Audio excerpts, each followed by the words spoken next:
That's big enough to hide its anus.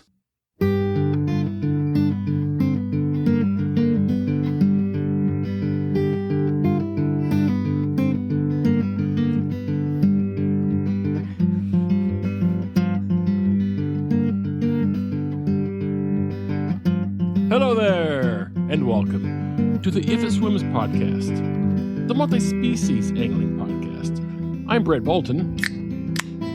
Joining me for episode 26 is Dave Spear. Howdy, Brett. Hey, Dave. Good to see you. Good to see you. Yeah. Yeah. This month, we've got some recent trips, some fishing news, and our final bait release of the Carp Ladder. Ooh. Ooh. We will start with trips, and I'll go first just because, well, it'll make sense. I've been 2.5 times this month and blanked all the above. Oh, no. Yes. Granted, one of those was weird, and it was my fault for blanking. I went to a local tail race in the middle of February, and I took only a 10-color rod. That's right. I don't know why I did this. Amusement. Amusement is the answer. Yeah. But as amusing as it was, no fish. Not even I didn't even see it. I spooked one buffalo that I saw. Oh, wow. And that was it the entire time. It was And the water was really high, too, huh? You know, they had dropped it. It was high the night before. They had dropped it down just enough that I was walking through mud all day long. Oh. And Dave, you know where I was? It's a tail race on the Trinity River. Yeah. It's run locally by the local university. Mm-hmm. There's all those rocks up the top of the tail race to avoid erosion. They have those blocked off now. Oh, interesting. Yeah. Now, granted, as you know, probably, I pulled a guy out from there years ago. The water was crazy high. He was upstream from me, and the guy just decided to go for a drown. He went in, and I looked. I saw head, foot, arm, and I grabbed foot as it went by and drug him out. Oh, wow. And this was full raging. This was insane level of water coming out. Yeah. Pulled the guy out. He didn't speak English. He tried to give me money. He was doing what he thought he could do, you know? He said, thank you. And he was trying to give me money. I'm like, dude, you're fine. Sit down and rest. And probably go home. Yeah. You know? That's crazy. Yeah. So on a less handicapped trip, I also went to a local lake and tried for some carp and catfish. Never even saw a rod twitch. Not even a twitch, which is weird. Normally for carp, you at least get, sunfish pecking at your corn or something. Sure. Nothing. They said, all right, the water is as cold as it's getting this year. Yeah. And, the air had warmed up for a week before, but both days were right after a strong cold front. Not excuses. But it can be difficult. But fishing. It's a thing. But those are the days I had to go. What are you going to do? Yeah. And, some days you go and do that and you slam them. I mean, but when you don't, you're like, it was probably that cold front and the fact that the water's only like 54 degrees. And my angling skill is playing to that as well. But I went, and that's all I care about. And I've also gotten back in the habit, the quote half trip. I've gotten back in the habit of going at lunch on my work. Oh, nice. Now that it's warmed up, and because these ponds, you think water is cold in the lakes. These ponds are brutal cold, Yeah. So I've been going at lunch. It's good for me to go and that kind of stuff. But that's about it. And the pond trips they're as much exploring as they are fishing, right? Oh, yeah. Because I'm hitting new ponds, trying new locations. I had a pond that must have been 20 yards across in both directions. It was tiny. It was full of turtles and some kind of fry. There must have been a billion of them. Yeah. I'm sure it was bluegill, but they were thick. It was cool. Yeah. They're too small to eat, though. So anyway, that was it. Dave, I know you've had a little success. I have had a little success, and I also fished a really small pond. Probably, I think I've had 3 trips, maybe 4, but somewhere in the middle of the month, I was headed to a specific pond that somebody at internet blew up like a 6-pound bass the night before. Yeah, and I saw you mention that. I don't think I've ever caught a bass out of that pond. I've gone to that pond and fished and caught sunfish. Yeah, there's only one in it. It's 6 pounds. Right. And crappie and stuff. But anyway, I went over there. Yeah. So, but on my way, I saw a little pond. I was like, oh, that's right. I drove by that the other day and I want to check it out because it was kind of like, I don't know, it was just a pond in my area. And I pulled over and it was like that. It was like 1.5 feet deep. I do know. But I've had some good trips. I went out and did some lure testing trips. I had one day, actually, I wasn't lure testing that day. I was just fishing some good old store-bought lures, or at least some lure blanks that I bought and painted. Oh, okay. I know. And I caught like 9 bass that day, and I've had a couple of little fish on some lures I've been working on and printing. And then this morning I went fishing and had a little luck too. Very, very, very good. Mostly largemouth, and you caught all bass, couple of green sunfish. Yeah, a couple green sunfish mixed in. Yeah, that was that small crazy. Pond. Crazy, was it? Yeah, that tracks. Yeah, and I mean these baits I was throwing weren't huge, but they were like average bass size baits. They're like 3.5 inches long. Yeah, and both of the fish I caught, it was 2 different baits, and both of the fish were the length of the bait. Well, that also seems right for green sunfish, doesn't it? Yep. Is there a fish more aggressive? I don't know. I don't think there is. As always, I'm glad you made it out. It's part of it, and this podcast gets me out more. Yeah, because I hate showing up and saying I didn't go. It'd be weird, right? I know. Also, I hope it gets a few of the listeners out more. Oh, yeah. And I think it does. We know it does. We know it does. The feedback we've gotten has mentioned that, right? Yeah. Yeah, it's exactly the case.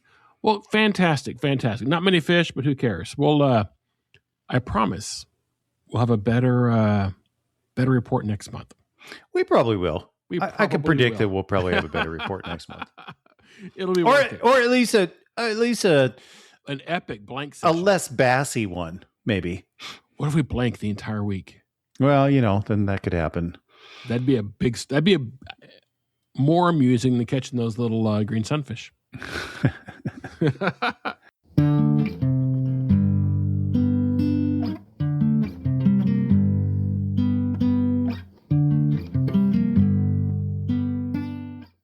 Let's look at some fishing news, Dave. You want to start us off? Yeah. Okay, sure. With Brett's luck, I'm going to steal his story here.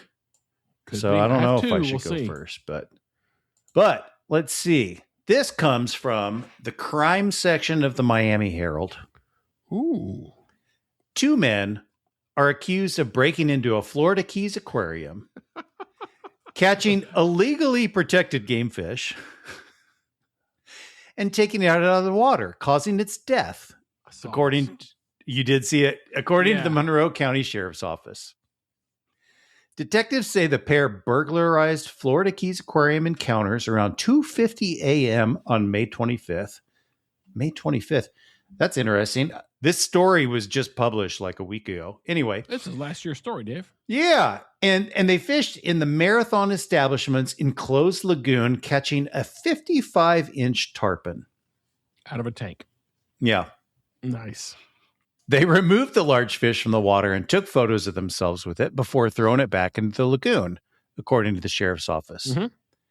When the staff opened the business the next day, they found the fish dead in the basin. So detectives watched security camera footage that showed them enter the aquarium's property through the mangroves of a neighboring business, and the footage showed them fishing and holding the tarpon up for several minutes. The report says the tarpon was worth $7,100. Really? Yeah. How long was it? 55 inches. That's a big tarpon.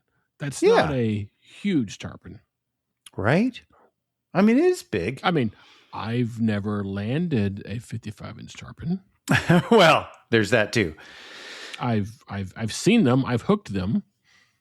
I've never landed one that big. Have you? Right? No, I don't think so. 55? No. It's a big fish. Yep. So they got busted, eh? They got busted, and it outs their names and stuff. But sure. One last note, it says they said they're each charged with burglary and illegally harvesting a tarpon. Unless going for a state or world record, Florida law prohibits the removal from the water of a tarpon more than 40 inches in length. This is exactly true. Yep. So there you go. A little criminal tarpon fishing. Yeah. I've got one here from, who is this from actually? From Cleveland's Channel 8. Titled, Were Two Ohio Fishermen Abducted by Aliens? It says the still unexplained encounter happened at Salt Fork State Park in Guernsey County, Ohio.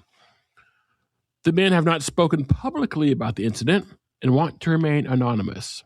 But for the first time, an investigator is sharing evidence with Fox 8 News.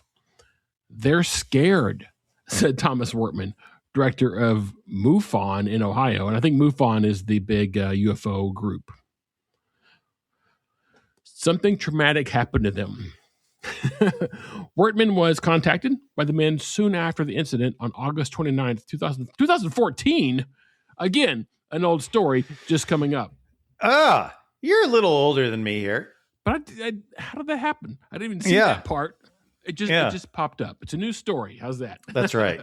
He said, whatever they saw affected them so much they didn't want to go out of the house that night, and they're afraid something else might happen to them. Both men were deemed credible and by all accounts living very normal lives. Wortman says they had no previous thoughts or interest in UFOs or aliens and were not using drugs or alcohol. I mean, that could explain some things if they were. The men frequently enjoyed night fishing at the park and kept a very regimented schedule between baiting their hooks and tending to a campfire every half hour. That night, it's kind of like you, Dave, with your bait. That's right. You set a timer. I just wing it and screw it up. Yeah. That night, just like the previous outings, it seemed very typical to the men until 10:30 p.m. They saw something weird in the sky, like a moon, but smaller. 11:30 comes along and another light, this one directly overhead, said Tom. The light flew away, and the men continued fishing until between 1:30 to 1:45 a.m. when they heard a shrill cry across the lake. Yeah. One's baiting the hook, and the other is sitting in the lawn chair, and all of a sudden, the man in the lawn chair says, something doesn't look right. So he gets his cell phone out, and it's 5:19 in the morning. He remembers absolutely nothing. 3.5 hours gone. Interesting. And I watched enough X-Files when I was younger to know that, quote, lost time is a thing. Yeah. The other man was still baiting his hook 3.5 hours later. Still standing there. Bizarre. Yeah. So the guy began an investigation, found no air traffic. Everything else looked normal. They had some clothing, had some red dust on it. So they sent that to a laboratory for testing. Unexplained chemicals, in quotes, it says. Turned out to be Fun Dip. It turned out to be fun. Man, I love Fun Dip. I mean, forget the dip. Right. That little candy dipper is delicious. Yep. Anyway, the jackets had pink coloration, blah, blah, blah. And they asked if the men believed they were abducted by aliens. The men said they didn't think so. They just didn't know what happened. Wortman said, it's hard to say for sure, but they were probably abducted by aliens. What a crazy story. You ever see anything weird out there, Dave, when you're fishing? I'm sure I have, but nothing comes to mind. Not as weird as crazy lights and lost time, but no, I don't think so. No? No? Nor I. Animals I didn't expect to see wandering into camp. That's a Sure. thing. Yeah. Um, Enormous catfish eating other enormous catfish. Yeah. yeah. But strange encounters, close encounters, X-Files, no. No. People showing up at the beach at 3:00 in the morning doing donuts and getting stuck. Well, that's just par for the course. Yeah, that happens. I've seen some weird lights out over the Gulf. It could be lightning out there from a faraway storm. It could be a boat I couldn't recognize. Sure. But that's as weird as it gets. That's not that weird, is it? No. If I don't recognize it, that doesn't mean much. Did you find another one? You know what? I will do another story tonight. Great. And the main reason I will do this story is because it relates slightly to the Carp Ladder. Oh, even better. I thought you meant to aliens. No. Sweden. This story comes from allrecipes.com. Not normally a fishing news. No, not normally. Swedish Fish. I caught on. For the record, I caught on Swedish Fish. Bret caught on Swedish Fish, and so far nobody else has. And don't forget, also, Swedish Fish was the acorn of the Carp Ladder. The acorn? Years ago, I was in the bank. Right. I wonder if, or more like, wouldn't it be funny to catch a fish on Swedish Fish? That's right. I had forgot about that. Okay, so yeah. I'm glad to share this. So Swedish Fish, with their eye-catching red color and bright yellow packaging, have cornered the market on movie theater snacking. They are the 10th most popular movie theater candy in the United States. Does it give the 9? It doesn't. Oh, come on, man. And I'm like, I'm kind of like, it's 10th is still pretty high. Milk Duds is up there. Milk Duds, Junior Mints, gummy worms. That's all I got. I'm out of guesses. When October rolls around, Swedish Fish skyrocket in popularity as well. They've been in the top 20 most popular Halloween candies for years. But compared to many other American candy favorites, Swedish Fish are a bit odd. First off, they're fish-shaped, which is an unusual shape for candy in the States. And more importantly, folks have been speculating for years over what exactly the flavor of these red treats is. You know what? They have a point. Do you know? I think it's just sweet. Yep. Well, not quite. So they do hail from Sweden. Malico, a Sweden-based candy company, originally developed them, along with other fruity gummy candies. Swedish Fish do not contain gelatin, so they have a sticky, chewy texture rather than the bouncy texture you get from gelatin-based gummies in the States. Right. Since they are from Europe, they're often referred to by the European terms starch jellies or... That sounds way less appealing. Wine gums. What? Wine gums. Is that the flavor? It's what they call this kind of candy, I guess. And it says, but don't worry. From wine. These sweet trees don't contain any alcohol. We knew that. The term just means little pastille-type candies that one might savor like wine. Oh, I see. They were introduced in the 1950s, and after a distribution partnership with Cadbury, they caught on here in the States. Now, the Swedish Fish we see lining the candy store shelves are manufactured in Canada or Turkey. You won't find many fish-shaped candies in the States, but many types of wine gum come in aquatic shapes, and the fish shape specifically emerged due to Sweden's strong fishing economy. I like that. Given their bright red hue, you might expect Swedish Fish to be cherry, strawberry, or fruit punch flavored. However, they're actually lingonberry flavored. Are they? Yep. They're super mild. They are mild. I mean, it's sugar. What is a starch? It's a starch jelly. Yeah, super mild. Now, lingonberry is a flavor I know. I actually have lingonberry jam in my fridge now. This article continues to talk about that. And it basically says strawberries, raspberries, and blueberries grow wild all over the States. So it's easy for us to find those popping up in jams, baked goods, candy. In Scandinavia, the lingonberry is as popular, if not more, and is just as common as strawberries are to us. Interesting. In countries like Sweden and Denmark, lingonberry jam is a breakfast table staple served alongside Swedish pancakes and a common ingredient in syrups for desserts and even soda. That's cool. Yeah. It goes on, but that's the meat of it. They're lingonberry flavored, you say? Yeah. I had no idea. Wait. There's one more piece. There's one more piece you got to know about. What else we got? The classic red lingonberry flavor is the most popular, but there are a few other flavors. In Sweden, a jet black licorice flavor is popular, but it isn't generally available in North America.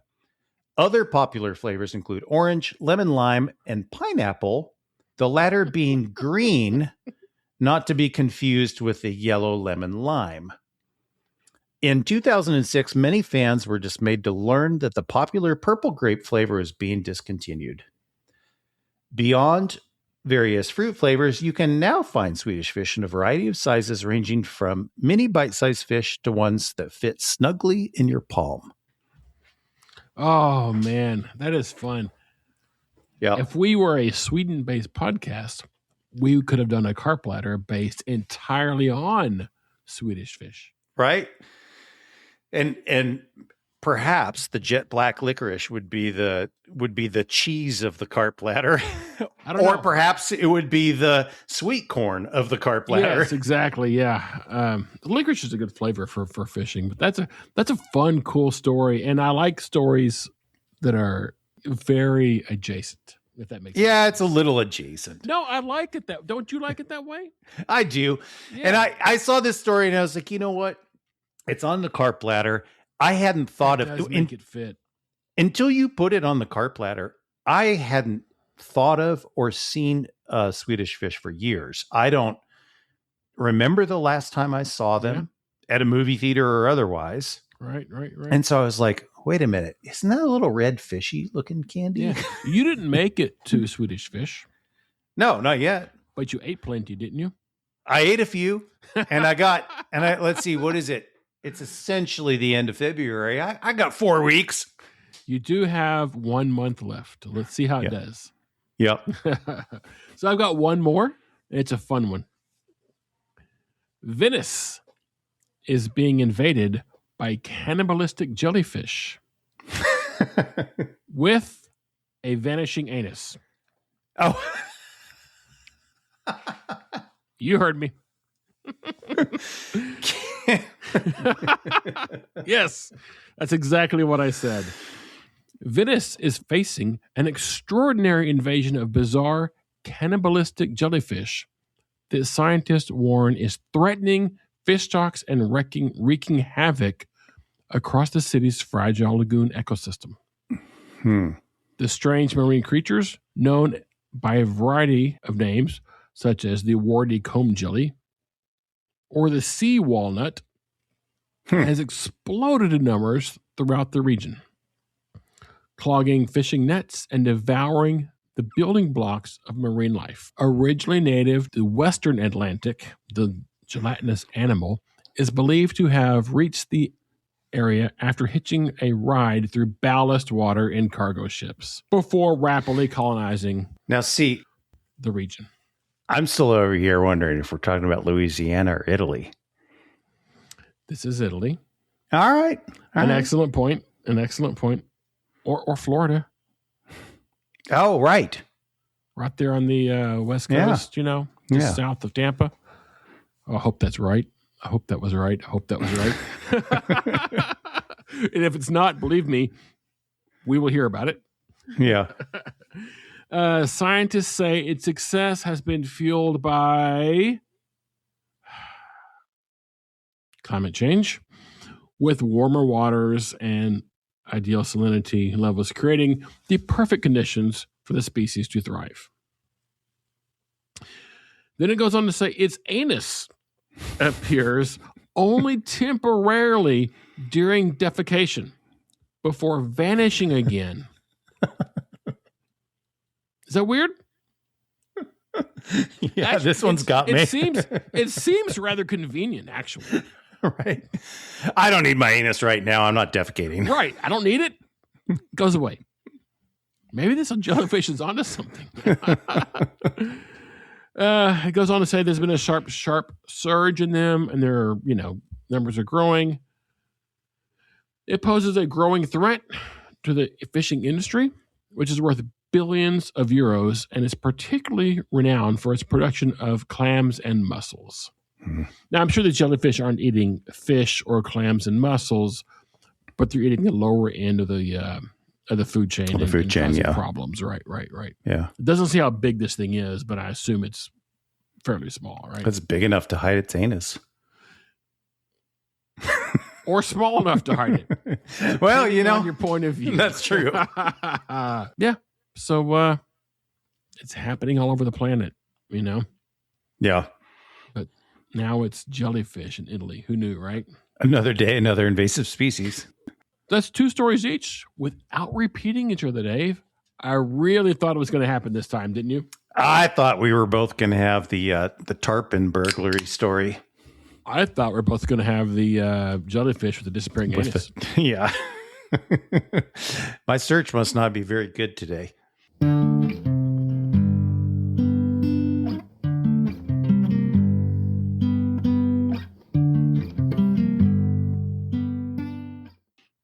you want to see some Carp Ladder stuff? Yeah. All right. This is our second to last Carp Ladder update. And there's been no movement. You guys did not jump on this thing. That's right. It's you. It's your fault, not mine. Just totally. kidding. No, it's totally my fault. But I meant. Oh, you as in the listener. Fault. It's your fault, not mine. I like. Oh man! But who cares? We had fun, and we had fun talking about it. We did have fun, and we will have a new contest next year, starting in January. Totally different. You'll like it. Yeah. But the final results will come next month as we wind this thing down. And just for fun, and just because it might make us laugh, let's see the final 4 baits of the Carp Ladder. Yeah. And we know it's supposed to be getting harder as we go, correct? That is correct. All right. The final 4, starting with peanut butter. I don't even know how this would work. Like punch bait for catfish? Yeah, something like that.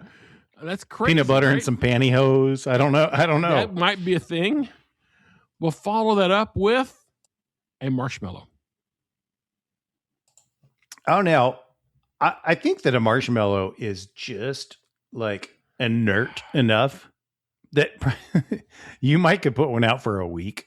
A week? I was thinking minutes at best before it just dissolves. Oh. I was just thinking about its biteability. Like, I love to eat a marshmallow, but I don't think a fish is really going to care about something that has basically no scent, right? It smells like sugar. I guess it does kind of smell a little bit. My thought was it's going to dissolve in a few minutes out there. It could very well. But I suppose if you pass peanut butter when you're working on marshmallow, butter, you are some sort of... why not just mix the two together and cut your third carp? I think that's going to be tough. The penultimate bait, a boiled quail egg. That's just rude. That's funny, isn't it? It is funny. Probably easier than some of the other ones, but it might be the funniest one out there. Yeah. What are you doing? I'm just boiling quail eggs for bait. They got to boil pretty fast, don't they? Probably given their size. Yeah. Did I tell you my quail egg story? I don't know. I was at a buffet. I think it was in Phoenix, and I was walking through the buffet. Mozzarella balls. And I grabbed 3. And I popped one right in my mouth. Yeah. It was a boiled quail egg. Yep. Which I like just fine. Right, but it was not what your palate was expecting. If you don't expect a quail egg, Whoa, it'll shock you. Right? Yep. Okay. So boiled quail eggs, you might be thinking, that is the most insane bait I've ever heard. No, because I know what the last one is because I made fun of it months ago. More. You made fun of it. The very last one is an ice cube made from broth or milk. Okay. I did not. This is news to me, and it's funny. It does make it possible, though. Agreed? That's right, because I did joke at the beginning of this. Oh, it's the last April. It's the title of an episode. Oh, is it? I think there was a joke made about soup.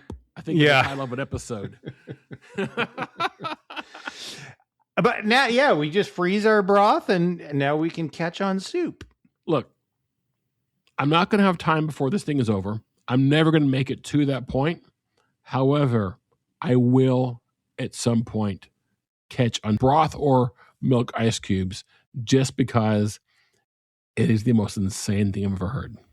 You know, I was actually thinking about that. Like the last time I went carp ladder fishing. Mm-hmm. Well, that's not 100%. No, this is 100% true. The last time I specifically had carp ladder bait on my rod. Okay. I also had a rod that would catch carp out there. And you caught plenty of them. Yes. And so I could sort of see, it might take a few years, but I could sort of see the unofficial working up the carp ladder and getting to soup. Hey, you know what? You know what I mean? Wait, no, hold on, Dave. You have just touched something that I had not thought about. I'm going to leave. The carp ladder contest is over. Or will be over in a few days or a few weeks here. Yeah. I'm going to leave it there. I will continue to track it over the next few years if folks want to keep putting things onto it. Why not? Right? That is my thought exactly. I hadn't thought about it like that, but yeah, it'd be kind of fun. And I might finish the whole thing.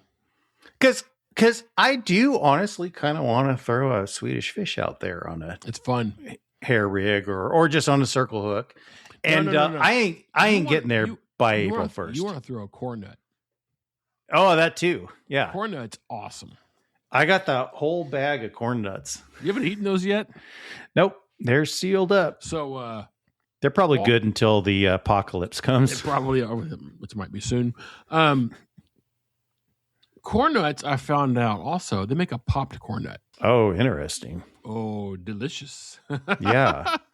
Maybe a little easier on the old chompers, and too. It won't break your teeth. Yes. But what those last four baits tell us is we are insane. Yeah. Oh, yeah. Whoever thought of peanut butter is a madman. Yeah. No, I'm looking at him. That's a good point. I hadn't thought of it that way. Yeah. So next month, we will have a full breakdown of the carp ladder. All the fish caught, not just the carp, because there's a few other fish mixed in there. It's all sunfish and a couple of suckers, I think. Yeah. And then starting in April, we're doing the Fish of the States, as we discussed last month. That means get ready, Alabama. I was just going to say, we're going alphabetically, right? Right. So we're starting with you. Some records, the state fish, some fish endemic only to the states, et cetera, et cetera. Alabama listeners, jump on that feedback and get us some Alabama fishing stories, and we will include them as part of that. Oh, yeah. I think Wyoming comes after Alabama. I'm pretty sure you've missed a couple. Alaska's next? It's got to be Alaska, I think. Arkansas is after. Man, I'm terrible at this. Yeah. Well, I mean, we're doing it on the spot here, so. Right.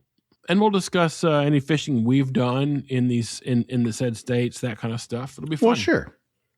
You know? Cool. That gives me somewhere to be for the next 50 episodes. You're going to go fish Road Alaska? trip. I mean, you're going to go fish Arkansas?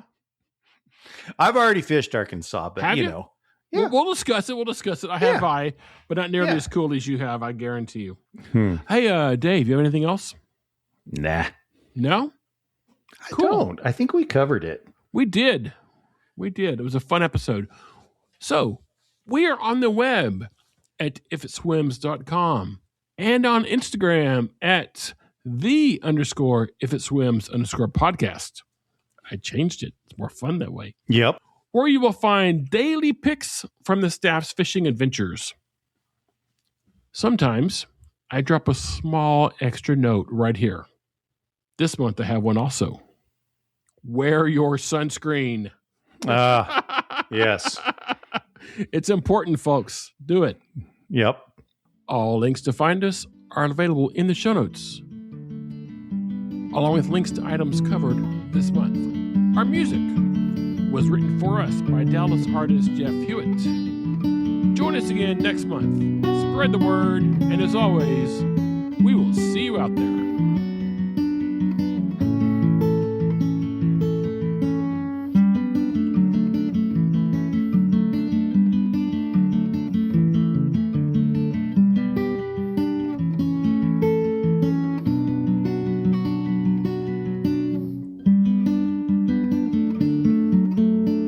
See ya. Au revoir.